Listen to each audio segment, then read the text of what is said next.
정영택 목사의 쉐마 바이블입니다. 오늘은 마태복음 24장 29절에서 31절, 찬양은 180장 하나님의 나팔소리 천지진동할 때에 이 찬양을 함께 부르시겠습니다. 그날 환난 후에 즉시 해가 어두워지며 달이 빛을 내지 아니하며 별들이 하늘에서 떨어지며 하늘의 권능들이 흔들리리라. 그때에 인자의 징조가 하늘에서 보이겠고 그때에 땅의 모든 족속들이 통곡하며 그들의 인자가 구름을 타고 능력과 큰 영광으로 오는 것을 보리라.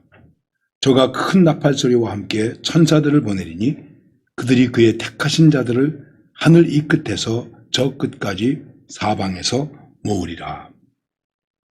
마태복음 24장은 예수님께서 특별히 마지막 때에 대한 말씀을 말씀하고 있습니다. 그것은 예루살렘 성전에 대한 모습을 보고 그 성전에 대한 멸망과 제자들이 언제 이런 일이 일어나겠습니까? 그리고 징조가 무엇이겠습니까? 하는 말씀을 하십니다. 근데 이런 것에 대해서 우리는 흔히 예언이라고 말합니다. 또 하나님의 계시라고 말하고 그리고 묵시라고 하는 말도 씁니다. 그래서 우리가 요한계시록 이렇게 말하지만은 옛날 성경에는 요한묵시록 이렇게 말하기도 했습니다.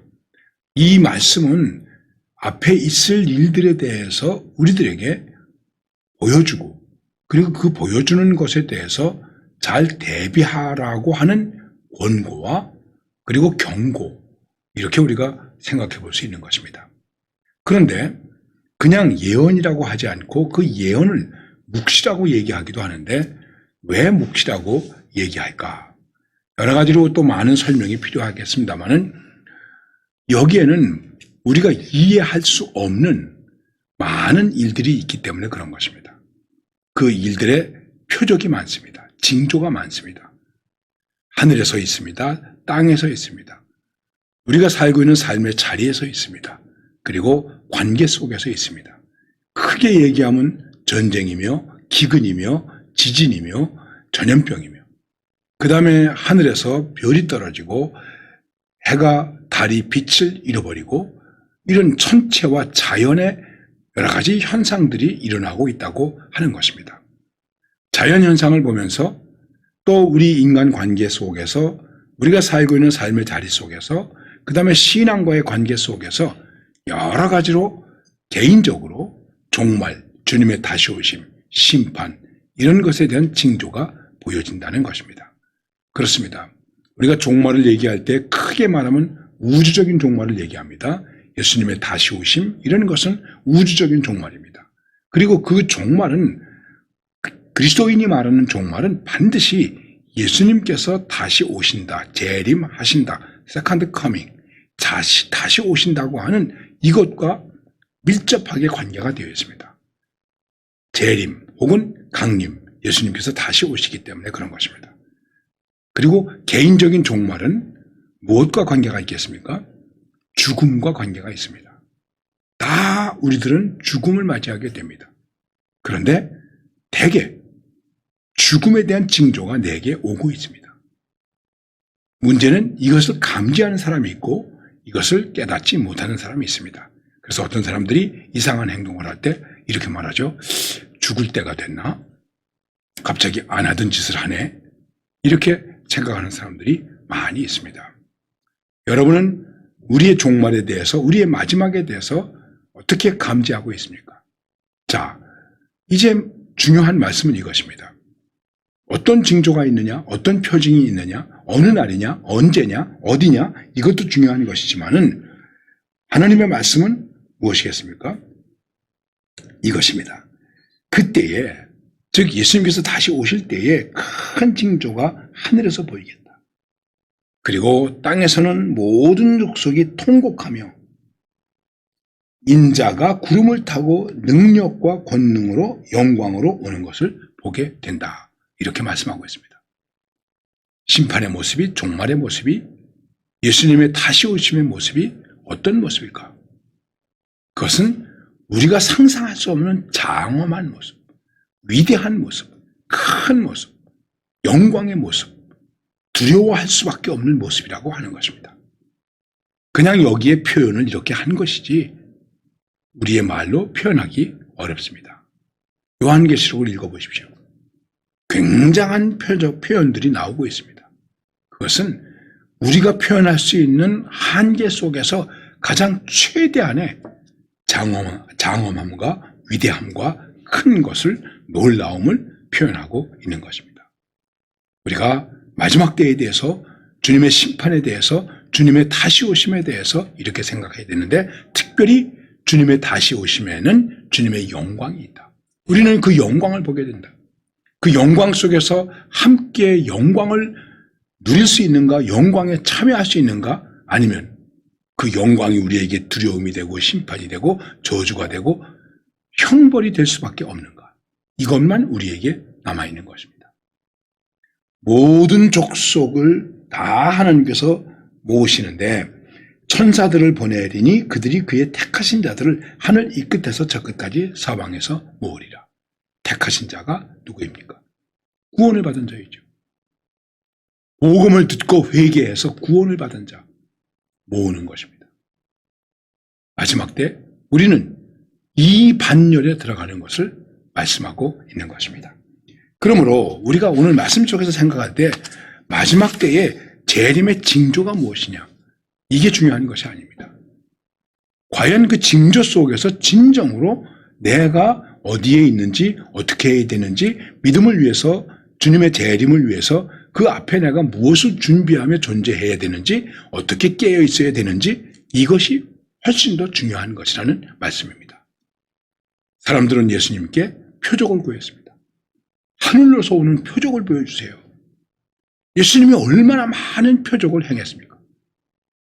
그 많은 표적들이 그들에게 깨달음이 되지 못했습니다. 그리고도 또 뭐라고 말합니까? 표적을 보여주세요. 여러분, 우리에게 어떤 표적이 필요합니까? 예수님이 태어나셨을 때 구유에 누우셨습니다. 큰 표적이죠. 이게 우리에게 표적이라고 말씀했습니다. 십자가의 표적, 이게 얼마나 큰 표적입니까? 그 앞에서 우리가 어떠한 모습으로 서야 되는가? 이것을 생각해야 되지 않겠습니까? 그런데 이것이 표적이 되지 못하고 깨닫지 못하고 그래서 회개와 하나님의 나라를 소유하지 못하게 되면 어떻게 되겠습니까? 통곡할 수밖에 없는 것이죠. 표적이 없어서가 아닙니다. 표적은 이미 많이 주어졌습니다.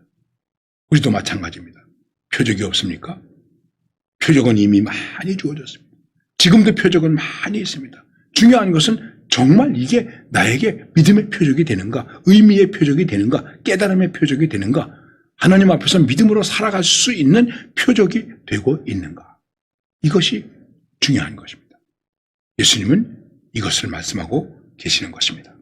그러므로 어떤 역사, 어떤 개인, 어떤 자리에도 그 중심을 이끄시는 분은 인자 되신 주님이시다. 모든 것 속에는 주님께서 중심이 되셔서 우리의 마음을, 뜻을 모으게 하시고 하나님의 나라를 확대하게 하신다. 그리고 어떠한 환난과 어려움이 있어도 하나님은 자신의 백성들을 포기하지 아니하시고 모으시고 그리고 품에 안으시고 보호하시고 결국은 하나님 나라 백성으로 그 영광에 동참케 하신다 하는 것을 말씀하는 것입니다. 동시에 심판과 환난은 마지막 날이 아니고 하나님 나라로 회복되는 것이다. 그런데 이스라엘 백성들은 다윗의 왕국으로 다윗의 후손이 오셔서 메시아가 오셔서 이 지상에 이스라엘을 회복해서 이 지상에 하나님의 나라가 회복되는 것을 바랬습니다.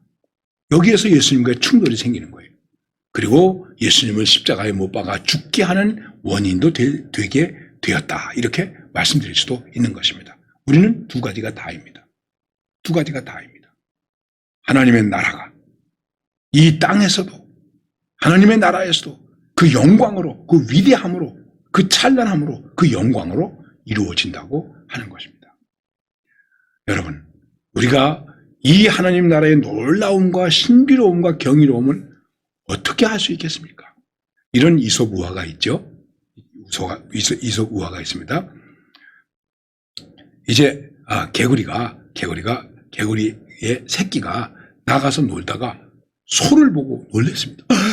이렇게 큰 게 있나? 그러면 깜짝 놀라가지고 막 뛰어와가지고 아버지한테 얘기했습니다. 아빠 개구리한테 아빠 내가 지금 가서 아주 큰 걸 보고 왔어요. 엄청나게 큰 걸 보고 왔어요. 정말 무지하게 커요. 그랬더니 그래? 그래서 이 아빠가 생각할 때 야 나보다 더 커? 그럼요 더 크죠. 배를 쭉 내밀면서 이보다 더 커? 그보다 더 커요. 또 배를 쭉 내밀면서 이보다 더 커? 그보다 더 커요. 여러분 개구리가 아무리 크다고 배를 내밀어도 소만큼 클 수 있겠습니까?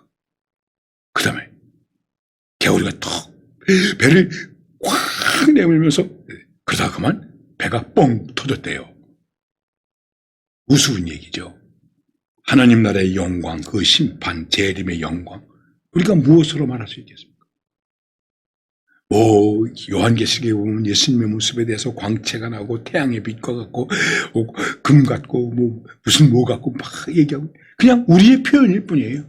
그 이상이에요. 그 이상의 영광이에요. 그 이상의 위엄이에요. 이것이 주님의 재림과 직결되어 있다고 하는 것입니다. 우리는 그것을 바라보면서 오늘의 문제를, 오늘의 어려움을 극복하고 나아가는 것입니다. 그리고 그런 것을 극복하고 믿음으로 가기 위해서 이 예언이, 이 묵시가 우리에게 필요한 것입니다. 이러한 깨달음으로 오늘도 주님을 기다리면서 승리할 수 있기를 바랍니다.